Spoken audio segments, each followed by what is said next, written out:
స్వతంత్రంలో 77 ఏళ్ళు 78 ఏళ్ళ స్వతంత్రంలో 75 ఏళ్ళ రాజ్యాంగం అమల్లో ఉన్న ఈ టైంలో కూడా మా సీరియల్ కట్టుకొని వచ్చి ఓట్లు వేయండి అని అడగడానికి కాంగ్రెస్ పార్టీకి సిగ్గు ఉండాలి ఈ దేశంలో. అవునా కాదు? నువ్వు పండుగలకు తోఫా ఇస్తున్నావు, సంతోషం. అది కేసీఆర్ ఇచ్చిండు. ఆడబిడ్డలకు దసరా పండుగ కాంకారం, ఆడపిల్లలకు చీర పెడతారు, సాంప్రదాయంగా ఇచ్చినమ్మా. కాంగ్రెస్ ఏం చేస్తుంది? ఓ శాశ్వత పేదరికానికి చిరునామాగా ఇందిరమ్మ పేర్లు పడుతున్నారు. ఇన్నేళ్ల స్వతంత్రం తర్వాత కూడా ఈ దేశంలో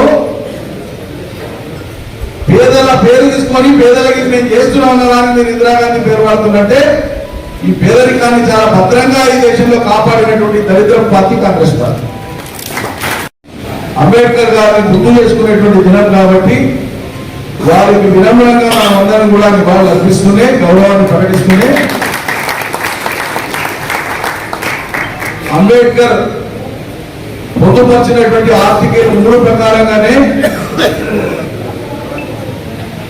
పచ్చినోడు బక్కోడు ఏర్పడాలనుకున్నప్పుడు పచ్చినోడు పుట్టింటేనే ఏర్పడాలనేటువంటి కానూను తిరగరాసైనా బక్కోడు ఎప్పుడు ఏర్పడదామంటే అప్పుడు ఏర్పడాల్సిందే అని కానూను రాసింది అంబేద్కర్. అదే ఆర్టికల్ 3.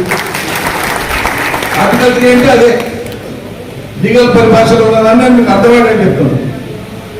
ఈ ఆర్టికల్ 3 అంబేద్కర్ గారు రాసి ఉండకపోతే కొంచెం అది అటు కనుక ఉండింటే ఇంకో 100 ఏళ్ళైనా అందులో మనకు తెలంగాణ రాకుండా పోతుంది.